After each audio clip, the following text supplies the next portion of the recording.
अस्सलाम वालेकुम, very good evening to all of you. आप देख रहे हैं पसे पर्दा और मैं हूं नादिया नकी। जवाबुल जवाब प्रेस कॉन्फ्रेंसेस जारी हैं। 48 घंटे हो चुके हैं। उस रिपोर्ट को नेशनल क्राइम एजेंसी की जिसे जमा कराया गया था लंदन की एक अदालत में और बताया गया कि जो बैंक अकाउंट फ्रीज किए गए थे शहबाज शरीफ और सुलेमान शहबाज के, उसको अनफ्रीज कर दिया गया था क्योंकि उसमें मनी लॉन्ड्रिंग के कोई शवाहिद नहीं मिले थे।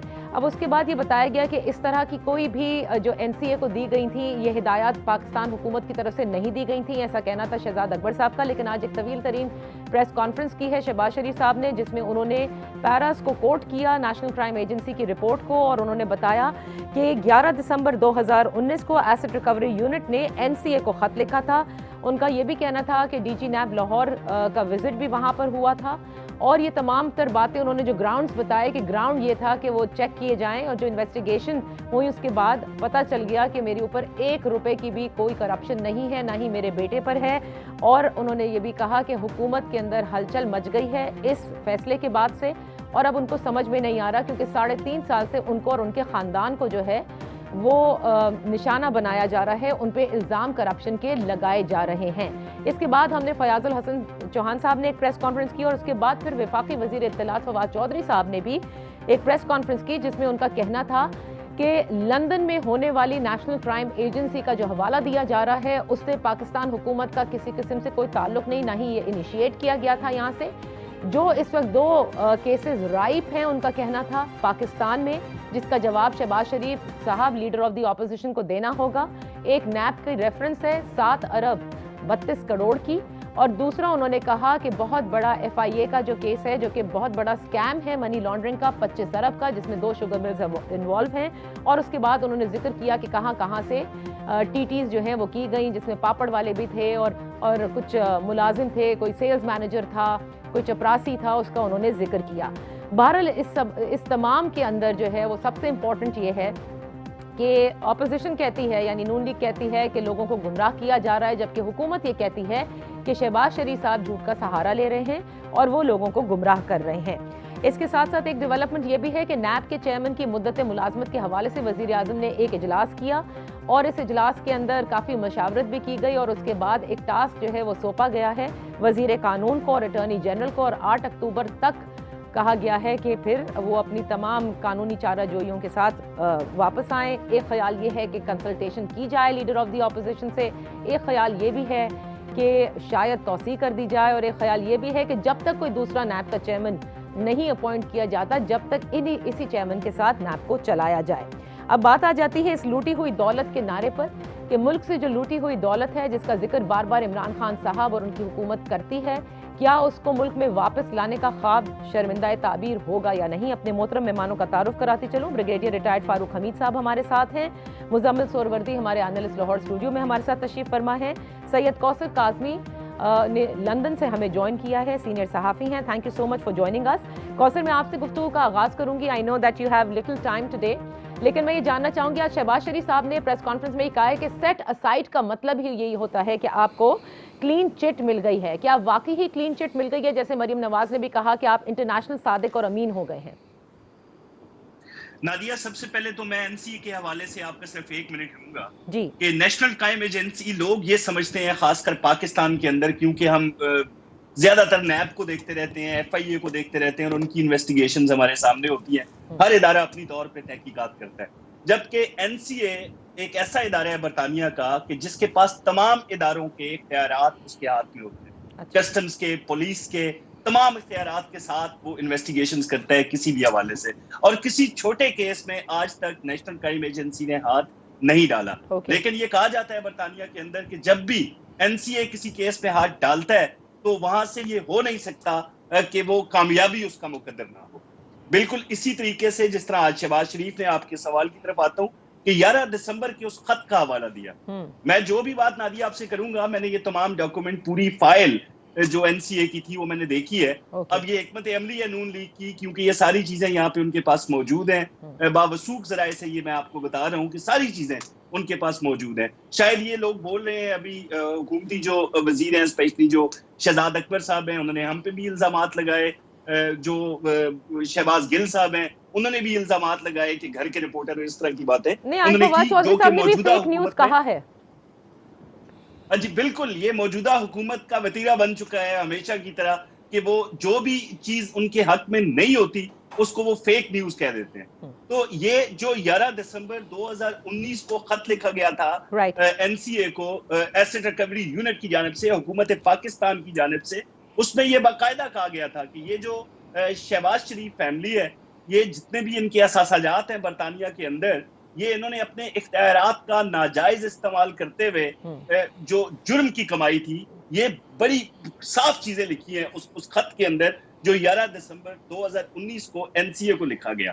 उसमें जब ये सारी चीजें दी गई तो एनसीए ने अब ये भी कहा गया कि एक ट्रांजैक्शन थी जिसकी बिना पे ये उन्होंने अकाउंट फ्रीज किए, खुद से एनसीए ने किए और फिर खुद जो फ्रीजिंग ऑर्डर थे उनको बहाल करा दिया मैजिस्ट्रेट जो वेस्टमिंस्टर कोर्ट है उसके हाथों। जबकि बिल्कुल ऐसा नहीं हुआ।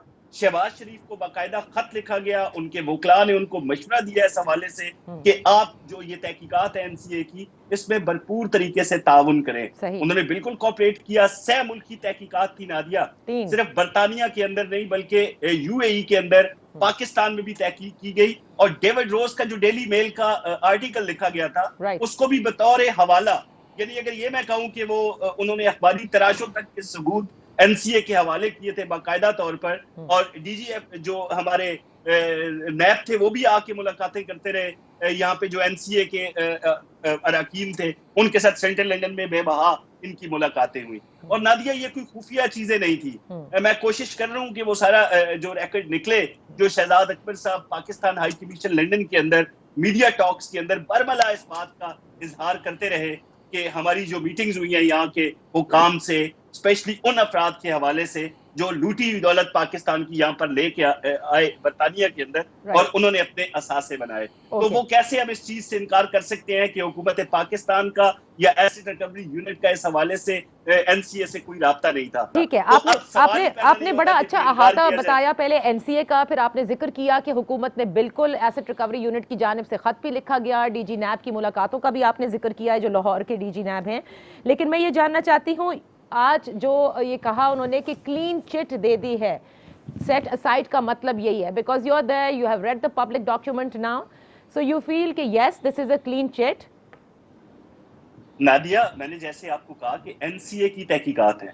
अब जब भी हुकूमत पाकिस्तान बरतानिया से इन शख्सियात के हवाले से राब्ता करेगी कि किसी भी किस्म के शकूक और शबात का इजहार करेगी, तो ये जो 21 माह की इन्वेस्टिगेशन थी नेशनल क्राइम एजेंसी की, ये बतौर मिसाल पेश की जाएगी। तमाम तर इन्वेस्टिगेशंस के बाद अगर इनके, और एनसीए ने ये लिखा है जब ये अकाउंट्स अनफ्रीज हुए हैं वेस्टमिंस्टर मजिस्ट्रेट के कोर्ट ऑर्डर के तहत, उसमें ये साफ अल्फाज में लिखा है कि हमारी 21 माह की तहकीक के अंदर हमें इन अशखास के बारे में, इन शख्सियात के बारे में किसी भी किस्म की कोई बेज़ाब्तगी नहीं मिली। तो ये तो बिल्कुल क्लीन चिट है। ब्रिगेडियर साहब, इस क्लीन चिट का जो आपने सुना कि एनसीए की रिपोर्ट का आज हवाला जो कौसर बता रहे हैं वो भी, और जो शहबाज शरीफ साहब ने भी दिया, उसके बाद जो इन 2 केसेस का जिक्र है, क्या जवाज रह जाता है? क्योंकि जो अकाउंट्स हैं वो उन्होंने कहा कि 6 मुल्की अकाउंट्स चेक किए गए ना, यूएई के अंदर भी किए गए, इसके अलावा पाकिस्तान में भी और लंदन में भी। तो क्यों हुकूमत इनकारी है इस बात से कि there has been no money laundering या एसेट बियॉन्ड मीन्स के बाद वो जो काला पैसा है वो बाहर गया है? क्योंकि बात तो यही थी ना कि यहाँ से पैसा जो है वो मनी लॉन्डर करके बाहर ऑफशोर अकाउंट्स में भेजा जाता है। बिस्मिल्लाह, बहुत शुक्रिया। पहली बात तो ये है कि national crime agency NCA is not NAB, NCA is not FIA. उनका जो अपना कोर्ट्स का निज़ाम है वो हमारा निज़ाम, हमारी तरह का निज़ाम नहीं है, हमारा अपना निज़ाम है। यस, अगर इसी तरह की आप सो कॉल्ड क्लीन चिट है, जब इनके एफआईए में इनके ट्रायल हो जाए, मनी लॉन्ड्रिंग के वो 2 केसेस जो हैं, और इसी तरह नैब वाला जो केस है, अकाउंटेबिलिटी कोर्ट उनको अगर क्लीन चिट देती है तो फिर उस वक्त मैं कहूँगा यस अब इनको क्लीन चिट मिल गई है। ट्रायल कोर्ट में इनके बाकायदा इनका ट्रायल हुआ है, विटनेसेस सारे पेश हुए हैं इनकी तरफ से और नैब की तरफ से, एफआईए की तरफ से। ठीक है भाई, इन्होंने कोई जुर्म नहीं किया, क्लीन चिट है। लेकिन एनसीए की इंटरनल डायनेमिक्स और है, हम लोगों की, हमारे निज़ाम की इंटरनल डायनेमिक्स और है। जहाँ तक डीजी नैब का ताल्लुक है, आई डोंट नो आपके वहाँ पे मोहतरम रिपोर्टर साहब जो कह रहे हैं वो शायद उनको बेहतर पता होगा, लेकिन मेरी इंफॉर्मेशन इवन 1 घंटा पहले आपके प्रोग्राम के आने से ये है। और वो मैंने फिर देख भी लिया, फवाद चौधरी साहब भी दिखा रहे थे। मुझे पता था कि ये गए हैं लंदन, लेकिन ये अकेले नहीं गए थे, इनके साथ और भी लोग थे जो कि एक्सचेंज ऑफ विजिट्स होता है, हमारे एक्सपर्ट्स उधर जाते हैं, उनके एक्सपर्ट्स पाकिस्तान में आते हैं, हम भी जाते थे। मेरे वक्त में भी नैब के लोग बाहर जाते थे, ट्रेनिंग विजिट्स होती थी, और इस तरह की जो सरकारी, ठीक है, वो उन्होंने आज उसका जिक्र भी किया है, और कौसर भी कह रहे हैं कि अकेले वो नहीं गए थे। मैं सिर्फ आपसे पूछना चाह रही हूँ, does it come as a shock to you कि शहबाज शरीफ और सुलेमान शहबाज के सारे अकाउंट्स जो हैं, जो लंदन में जो चेक हो रहे थे एनसीए की जानिब से, जो रिपोर्ट पेश की गई कि they give them a clean chit, does it come as a shock to you? I am not surprised. इसमें देखें, see the larger picture. बरतानिया में क्या है, वहाँ पे बहुत इल गॉटन मनी, बड़े ब्लैक मनी आया है ओवरसीज से, ये ऑफशोर कंपनी और डेवलपिंग कंट्रीज से उनके जो बड़े लीडर्स हैं वो ब्लैक मनी और लूटेड मनी लेके आए हैं। उनकी इकोनॉमी का तो ये तो बहुत बड़ा हिस्सा है वहाँ पे। What I am trying to say is, I don't rule out the possibility, क्योंकि नवाज शरीफ का और मामला है, उनका टकराव है पाकिस्तान आर्मी के साथ, शरीफ फैमिली का टकराव है पाकिस्तान मिलिट्री एस्टैब्लिशमेंट के साथ, यूके एस्टैब्लिशमेंट का एक बड़ा इंपॉर्टेंट रोल है when it comes to Altaf Hussain, when it comes to the Sharif family, चाहे वो शहबाज शरीफ हो, तमाम स्कॉडर जो वहाँ पे बैठे हैं उनके फैमिली के, या नवाज शरीफ हो। तो लिहाजा ये चीज़ें अगर आप समझते हैं कि नहीं, वो तो एंजल्स है उनका लीगल सिस्टम, वहाँ पे तो गड़बड़ हो ही नहीं सकती। जी जी जरूर दूंगी। मैं पहले ब्लैक इकोनॉमी पे तो यूके की इकोनॉमी चल रही है वहाँ पे। तो आप ये कह रहे हैं कि ये काला पैसा यूके एस्टैब्लिशमेंट के गठजोड़ के साथ इसको सफेद कर दिया गया है? Yes, could be, everything is possible. Imran Khan जो बार बार यहाँ से कह रहे हैं कि जनाब हम आप लोगों को उनको आईना दिखाते हैं कि आप लोग शर्म करो, अमेरिका, बरतानिया और ये बाकी ममालिक, क्या हमारा लूटा हुआ पैसा जब आपके पास आता है तो आप उसको बड़ा प्रोटेक्ट करते हैं। तो ये तो अब इंटरनेशनली इमरान खान साहब के इस नारे को फेल करने की कोशिश की जा रही है और उनको फेल करने की कोशिश की जा रही है। मैं ब्रेक लेती हूँ क्योंकि मुझे ओपनिंग रिमार्क्स पहले मुजम्मिल से लेने दें, and then Kausar also wanted to add something. Let me just take a very quick break. Break से वापस आकर बात करते हैं इसी पर।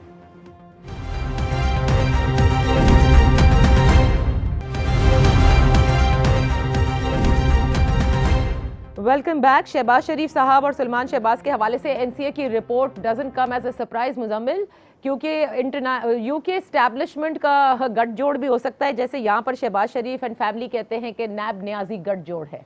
What is your remarks on this?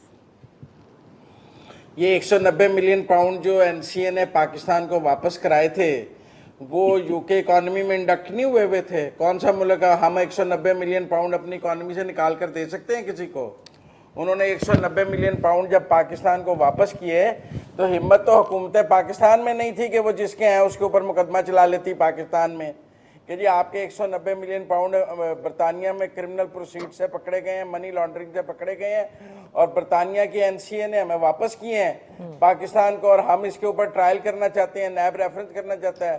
Suman Buchman हो गई हुकूमत पाकिस्तान भी और नैब भी सारी लेकर, उन्होंने उसी के जरिए एडजस्टमेंट भी कर ली उसकी, और आज हम सब पर उनका नाम लेना भी मना है टीवी पर कि वो किसके आए थे, क्योंकि हुकूमत ही नहीं बताती कि वो 190 मिलियन पाउंड किस शख्स के थे जो बरतानिया ने वापस किए पाकिस्तान को। मैं नहीं ये मतलब उन्होंने 190 मिलियन पाउंड वापस कर दिए और इनके नहीं किए। अजीब बात है। दुनिया मानती है उनके फेयर ट्रायल को, उनकी फेयर इन्वेस्टिगेशन को, उनके यहाँ जो वहाँ तो मतलब जो है वजीर आजम भी कटहरे में है, वजीर भी कटहरे में है, किसी पे भी इल्जाम लग जाए वहाँ वो नहीं बच सकता क्राउन प्रोसिक्यूशन से, जुडिशल सिस्टम से। वहाँ कोई अरशद मलिक जैसे जज नहीं होते, वहाँ ज्यूरी सजा देती है, और वहाँ जो इन्वेस्टिगेटर होता है वो भी अकाउंटेबल होता है कोर्ट ऑफ लॉ में। वो इस तरह यहाँ नैब जैसी तफ्तीशें वहाँ नहीं होती हैं। तो फिर मुजम्मिल जो आज जिन अकाउंट्स का जिक्र किया, टीटी का जिक्र किया, 25 अरब के स्कैम का जिक्र किया, रमजान शुगर मिल अल अजीजिया का गठजोड़ का जिक्र किया, फिर वो सब क्या है और क्या मतलब इसको कैसे मंतकी अंजाम तक पहुंचाया जाएगा? देखें, अगर वो टीटियां बरतानिया से पाकिस्तान आई हैं तो एनसीए ने उन्हें इन्वेस्टिगेट नहीं किया कि क्या वो लीगल मनी है या इलीगल मनी है या मनी लॉन्ड्रिंग है। मैं समझता हूँ वो सारा भी सर्टिफाई हो गया इसमें। Muzammil, let's take this forward. Kausar, एक बात बताइएगा, आपने कहा कि देखिए ये 100 मुल्की सारी इन्वेस्टिगेशन थी एनसीए की जानिब से, और आज जिन 2 केसेस का जिक्र किया उसमें उन्होंने बाकायदा कहा कि बैंक ट्रांजैक्शंस हैं, ये हम नहीं कह रही, तो बैंक में फिक्टिशियस अकाउंट्स खोल खोल के किया गया है। और जैसे मुजम्मिल ने कहा कि आज मैं समझता हूँ कि ये भी सब सर्टिफाई हो गया कि this was all based on nothing but allegations हैं। क्या कहेंगे आप इस पर? देखें जी, एनसीए ने नादिया आगाज ही इस चीज से किया था जब ये एग्जाइल में थे। शहबाज शरीफ यहाँ पे 2004 की बात है, इन्होंने एक फ्लैट खरीदा था यहाँ पे। आगाज ही एनसीए ने वहां से किया कि आप ये पैसे कहाँ से आए थे, सोर्स बताएं, किस चैनल से आए थे, कैसे आपने खरीदा।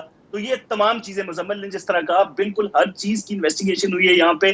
टीटीज के हवाले से तो बिल्कुल जो मौकफ था शहजाद अकबर साहब का, उनकी दर्जनों और मैं ऐसी एक बात ऐड करना चाहता हूँ। जी जी जी, ये सारी ये वॉलंटरली शहबाज शरीफ और सलमान शहबाज की कंसेंट से हुआ फ्रीजिंग, और ये एक उम्दा मिसाल है कि जब आपको तफ्तीश और निज़ाम इंसाफ पर एतबार हो तो आपको तलाशी देने पे एतराज नहीं होता। तलाशी देने पे आपको तब एतराज होता है जब तलाशी लेने वाला चोर हो, तब आपको यकीन होता है कि जब चोर तलाशी लेगा तो वो सबको चोर कह देगा। अच्छा, जी जी जी कौसर, अगर वो इजाजत ना भी देते तो एनसीए के पास इतने इख्तियारात थे कि वो उन तक रसाई लेकिन उन्होंने इजाजत दी ना, उन्होंने इजाजत दी, इन्होंने बाकायदा Yes, that has a moral value. इजाजत दी थी। ओके, अब मैं that has a moral value. साहब ने कहा, हाँ, ब्रिगेडियर साहब ने जिस तरह कहा था जी कि यहाँ पे क्योंकि जो इंटरनेशनल एस्टेब्लिशमेंट है उनके अपने मामलात होते हैं, बिलियंस ऑफ पाउंड्स को इस तरह नहीं देता, ये बातें थी बरतानिया में। आप कह सकते थे जो नया कानून मुतारिफ करवाया गया है नादिया या यूके के अंदर अनएक्सप्लेन्ड वेल्थ ऑर्डर के तहत, मैं दर्जनों मिसालें आपको दे सकता हूं जिसमें बिलियंस ऑफ पाउंड्स हुकूमत बरतानिया ने दूसरे ममालिक को, जिनकी जो ब्लैक मनी आप कहते हैं, जो लूटी हुई वहां के अवाम की दौलत थी, बरतानिया ने वापस किए, जिसमें यूरोपियन ममालिक भी थे, अफ्रीकी ममालिक भी हैं, आजरबाईजान है, मलिक रियाज की मिसाल आपके सामने है। तो यकीन करें कि जब भी कोई चीज इनके हक में जाती है हुकूमत पाकिस्तान के, आप ब्रॉडशीट की मिसाल ले लें, कावे मुसावी ने जब नवाज शरीफ पे इल्जाम लगाया था तो वो हीरो बन के हमारे मीडिया पे आया। जैसे ही उसने कट मांगने वाले लोगों की बातें, जिसमें वो शहजाद अकबर से मुलाकात का भी एतराफ करते हैं, जिस सेंट्रल लंदन के अंदर उनकी मुलाकात हुई, वहां से बाहर से हमने रिपोर्टिंग की, किसी ने उस पर कोई सवाल नहीं किया।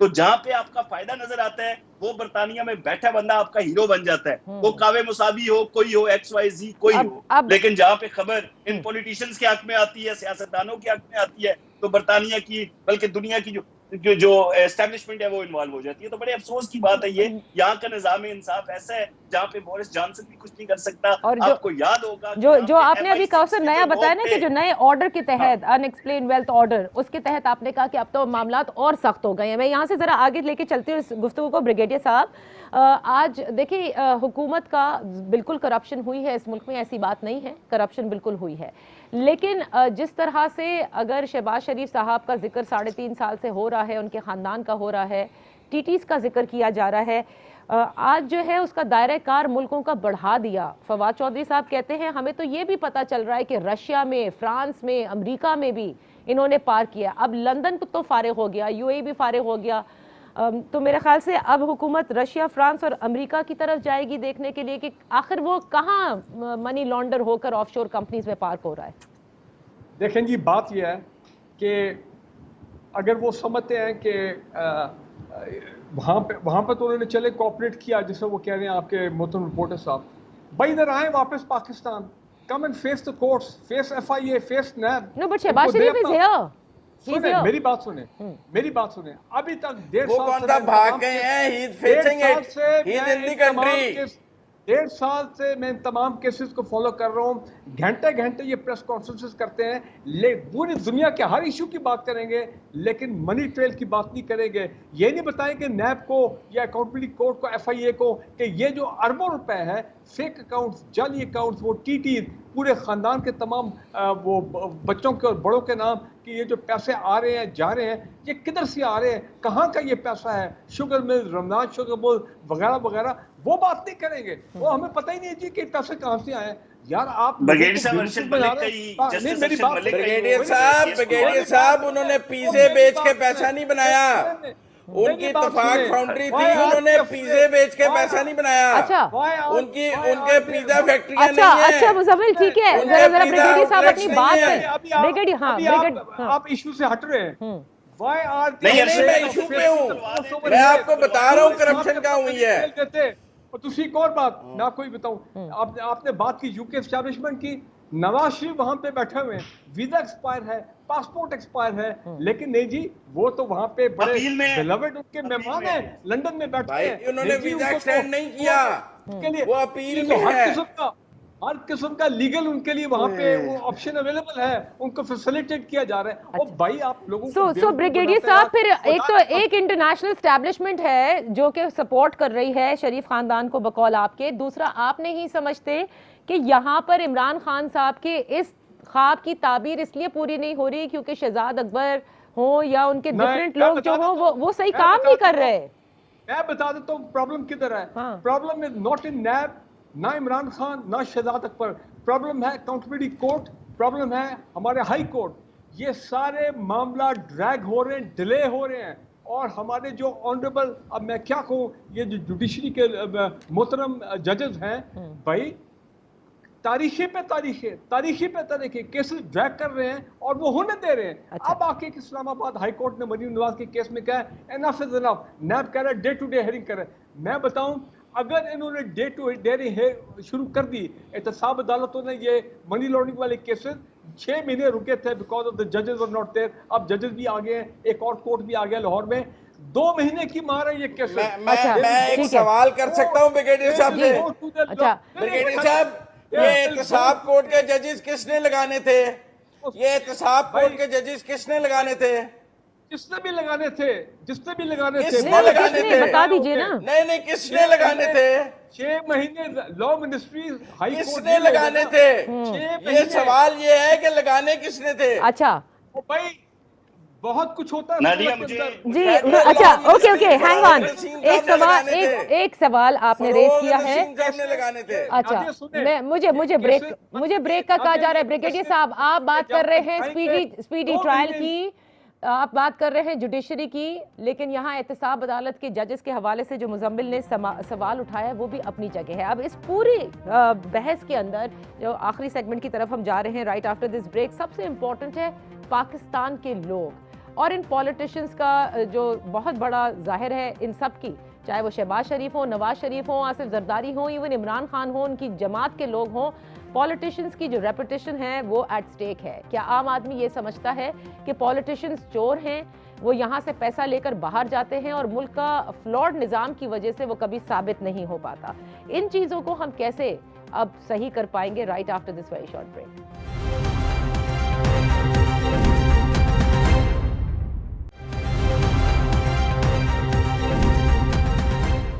मुजम्मिल, आपने सवाल उठाया था ब्रेक से पहले कि इन्होंने जजेस किसने लगाने थे। आप मुझे बताइए कि क्या अगर डे टू डे हियरिंग हुई तो जैसे ब्रिगेडियर साहब कह रहे हैं ये साबित हो जाएगा कि शहबाज शरीफ एंड कंपनी इन्होंने वाकई करप्शन की है? Yes, देखिए, that's the मैं ये whole सवाल issue. करता हूँ, एक मिनट, मैं ये सवाल करता हूँ कि पनामा में 423 लोगों का नाम था, आपने एक ही बंदे को सजा दी, बाकी 422 कहाँ हैं? जी ब्रिगेडियर उन साहब, पर सुप्रीम कोर्ट ने मॉनिटरिंग जज क्यों नहीं लगाता? उनमें एक हाई कोर्ट का जज भी था, उनमें बड़े बड़े इदारों के लोग थे, वो सारे कहाँ गए? उनके नाम के आप जब यक तरफा एहतसाब करेंगे, पिन पॉइंट करेंगे, एक बंदे को टारगेट करेंगे, वो इंतकाम होगा, वो एहतसाब नहीं होगा। मुजम्मिल, आपको लग रहा है कि इस वक्त हुकूमत बैकफुट के ऊपर है और नून लीग ने बहुत गेन किया है? सर्टनली, अगर आप इंटरनेशनली किसी चीज से विंडिकेट हो जाएं, किसी इंटरनेशनल एजेंसी से विंडिकेट हो जाएं, तो ये आपका, हम क्या कहें, उनका क्रेडिट नहीं है? हम क्या कहें, नेशनल क्राइम एजेंसी को पैसे लगा दिए शहबाज शरीफ ने? क्या कहें हम? सही सही मेरा जी। मतलब है कि देखिए, क्या कहें बतौर सहाफी हम क्या कहें कि नेशनल क्राइम एजेंसी से जब वो अपना ऑर्डर हमारे सामने रखें तो उसके बाद हम क्या कहें कि हम फयाजुल हसन चौहान हैं? अच्छा। हम इसको नहीं मानते, हम शहबाज गिल हैं, अच्छा चले जी, कौसर। हम जर्नलिस्ट हैं। नादिया, जिस तरह ब्रिगेडियर साहब ने कहा ना जी, यहाँ पे मियां नवाज शरीफ के वीजे के हवाले से, हम उनके तर्जुमान नहीं है, हम साफी हैं। जो हक सच, जो सच नजर आता है वो रिपोर्ट करना हमारा फर्ज है। नेशनल टीवी पे बैठे हुए हैं, ब्रिगेडियर साहब ने बड़े आराम से ये कह दिया कि वो वहां पे बैठे हुए हैं जी, वीजा खत्म हो चुका है और उनको यहाँ की जो स्टैब्लिशमेंट है उसने सहारा दिया हुआ है। तो आम आदमी के जहन में जाएगा ब्रिगेडियर साहब बिल्कुल ठीक कह रहे हैं, हालांकि बिल्कुल गलत बात की है उन्होंने। अपील में गया हुआ है वो केस, और अपील में जाने के बाद जहां तक मुलाकातों का जिक्र है, 3 time prime minister of Pakistan है, दिन में कुछ 10 लोग उनको मिलते हैं जो इस वक्त हुकूमत बरतानिया में बैठे हुए हैं। एक दुनिया मानती है उसको, वोटर है उनके, सारा मामला है, पता नहीं क्यों ये बात हजम नहीं होती। दूसरी बात ये है यहाँ पे कि नेशनल क्राइम एजेंसी ने जब ये रिपोर्ट कर दिया, यहाँ पे एक चीज सामने आ चुकी है, तो यहाँ के जो सोलिसिटर जो कानून को जानने वाले लोग हैं, जिससे भी मेरी बात हुई है, उन्होंने कहा जी अब बरतानिया के अंदर खसूसन इस खानदान के हवाले से हुकूमत पाकिस्तान जब भी राब्ता करेगी, उनको इसी तरह की सूरत हाल का सामना करना पड़ेगा। ब्रिगेडियर साहब, मैं कह दूं जी ब्रिगेडियर साहब, लास्ट 2 मिनट्स है मेरे पास। रिपोर्टर साहब अगर ये कह देते 3 times prime minister convicted absconder तो बेहतर होता। तो जारी बात है, जब ऐसे लोग होते हैं with criminal background now at international level, वो मुजम्मल साहब ने बता दिया आपको, पनामा में 423 में से 422 इंटरनेशनल एस्टैब्लिशमेंट को सपोर्ट करती है। अच्छा, अब आगे आ जाए। अच्छा ब्रिगेडियर साहब, 2 चीजों का एक बड़ा पर्टिनेंट क्वेश्चन है, क्योंकि बड़े सहाफी फेस भी करते हैं कि एक पब्लिक डॉक्यूमेंट है जो कि एनसीए का है, अगर उसको आप रिपोर्ट नहीं करते, मतलब क्या कहें कि ये गलत डॉक्यूमेंट है? ये बड़ा बहुत ही बेसिक लेकिन बड़ा ही अहम सवाल है। नहीं, गुड, देखिए बात सुन रहे ना, अभी वो आए ना अपने, जब इनकी ट्रायल अभी आगे उनमें तेजी आती है, जो मैं देख रहा हूँ क्या मोमेंटम जो है वो एनसीए ये कैंगरू कोर्ट्स हो गई हैं, तो उसके आगे ये कैंगरू कोर्ट्स हैं। ओहो, एनसीए के डॉक्यूमेंट लाएं, अपने आप को डिफेंड करें पाकिस्तान की अदालतों में, जहां पे पाकिस्तान की आवाम देखती है कि यहाँ अपने आप को डिफेंड करें। अगर नैब की मॉरल, अगर एसेट रिकवरी यूनिट और नैब की मॉरल ग्राउंड हो तो वो विड्रॉ कर लेंगे। अच्छा ब्रिगेडियर साहब को पूरा मुकम्मल कर दें। सारा मनी ट्रेल दे दिया, एक एक चेक, एक एक अकाउंट, एक एक आदमी, ये डिनाई करें, नैब को साबित करें कि जी आपका ये सारा मनी ट्रेल एविडेंस सारा आपका गलत है। जितने एविडेंस लोग दे रहे हैं उन सबको ये कहें कि जी आप सब झूठे हैं, और कोर्ट भी कहे हाँ आप कह, और वो एक्विट हो जाए। I will be a very happy man कि यार ये बिल्कुल ठीक है, इनके साथ ज्यादती हुई, but that is not the case. मैं दूसरी बात ब्रिगेडियर साहब, आपको लगता है कि हुकूमत अपने बयानिए में अब बहुत वीक होती जा रही है इस लूटी हुई दौलत को वापस लाने के लिए? हमारा ना गवर्नमेंट ने चले 2019 में वो एआरयू की तरफ से लेटर गया, उनको बताया गया कि ये केसेस इनके चल रहे हैं, ये उन केसेस की डिटेल है, बाकी आप जाएं जहन्नम में जाएं एनसीए वाले, हमारा उनसे कोई डायरेक्टली ताल्लुक नहीं है। ना हमने जाकर उनको कोई वहां पे केस की प्लीडिंग की है, ना हमारे कोई लॉयर्स वहां पे गए हैं, ना हमारे कोई इन्वेस्टिगेटर्स वहां पे गए हैं। तो मुझे ये बताएं, what does NCA matter for us? मामूली नैब, मैं बार बार कह रहा हूँ, Islamabad high court, supreme court, हमारा निज़ाम जो है, अल्लाह ताला उसमें जान डालते उस निज़ाम में, और वो डे टू डे हेयरिंग्स करें, दूध का दूध पानी का पानी, क्लियर हो जाएगा। यहाँ पे 2-3 महीने की बात है। ब्रिगेडियर साहब, आप इस बात के ऊपर यकीन रख रहे हैं जो शहजाद अकबर कहते हैं, फवाद चौधरी कहते हैं, हुकूमत कहती है कि हमने कोई खत नहीं लिखा, हमने नहीं कहा? नहीं, खत तो, और मीडिया चैनल भी दिखा रहे थे कि दिसंबर में कोई खत गया यहाँ से, कोई एक बैरिस्टर ने साइन किया था, मैं नाम भूल गया हूँ, भाई गया होगा। उनको कोई क्वेश्चनर आया, वो उन्होंने उसका जवाब दिया होगा। तो फिर क्यों डिनाइल में क्यों है हुकूमती वुज़रा, एआरयू के हेड जब इस तरह की बात करेंगे तो फिर इसलिए है कि we are not a party to the case, हमने वो केस इनिशिएट नहीं किया। वो उनकी अपनी लोकल अपनी इन्वेस्टिगेशन है, सस्पिशियस ट्रांजैक्शंस पे, वहां पे जो बार्कले अकाउंट या जो भी 2 बैंकों में अकाउंट है। बस इसको क्लैरिटी दे दे, I have to close the show. इनकी अपना काम था, it's not initiated by government of Pakistan. देखें जी, उस खत के अंदर एक बड़ी क्लियर चीज लिखी हुई है, जिसमें टीटीज का तक का जिक्र है, रमजान शुगर मिल का, हमजा शुगर मिल का जिक्र है, ये सारी चीजें उन्होंने डेविड रोज का आर्टिकल जो है कि भाई यहाँ पे पाकिस्तान, ब्रिगेडियर साहब हौसला करें, क्योंकि यहाँ पे एनसीए पे आप लानत भेज रहे हैं और पनामा को आप गले से लगा रहे हैं। पनामा भी तो किसी सऊदी शाही खानदान की तरफ से नहीं आया था ना जी, इन्हीं ममालिक से होके गया है वो भी। तो ये इस तरह ना करें कि पनामा काबिल कबूल है और एनसीए जो है उस पर तबर्रा है, इस तरह ना करें। लेकिन ये जो होगी ना ट्रायल कोर्ट, एहतसाब अदालत को पहले आजाद होगी सर। अच्छा, जजों के कमरों से कौन निकल रहा होता है, जजों के कमरों से कौन निकल रहा होता है, उस निज़ाम इंसाफ के सामने आप पेश होने का कह रहे हैं, ऐसे ना करें हर बात।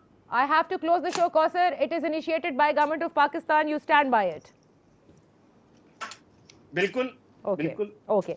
इंशाल्लाह फिर इस पर बहस चलेगी। बहस तो मुस्तकिल मुल्क में इस वक्त जारी है कि आप देख रहे हैं ऑपोजिशन पार्टी जो है वो अपनी पूरी प्रेस कॉन्फ्रेंस करके सब कुछ बताती है, डॉक्यूमेंट्स दिखाती है, और दूसरी जानिब हुकूमत है और अब वो कह रही है कि ये जो 2 केसेस हैं इनका जवाब देना होगा शहबाज शरीफ साहब को। तो फिर अगर वो बरी हो जाते हैं तो ठीक है, नहीं होते हैं तो फिर उनको ये बताना होगा कि जिन जिन टीटीज़ का ये जिक्र कर रहे हैं वो कहाँ से आई और क्यों आई। बहरहाल ये जो लूटी हुई दौलत को वापस लाने की बात है, ये क्योंकि पाकिस्तान तहरीक इंसाफ का मेन नारा है और यही उनका मंशूर था। अब हम 4th ईयर में इस वक्त दाखिल हो चुके हैं इस मौजूदा हुकूमत के लिए। किस तरह से ये इसमें तेज़ी ला सकते हैं और किस तरह से वाकई इस पर परफॉर्म करके दिखा सकते हैं, ये एक सबसे बड़ा सवाल है। इजाज़त दीजिए, अल्लाह हाफ़िज़।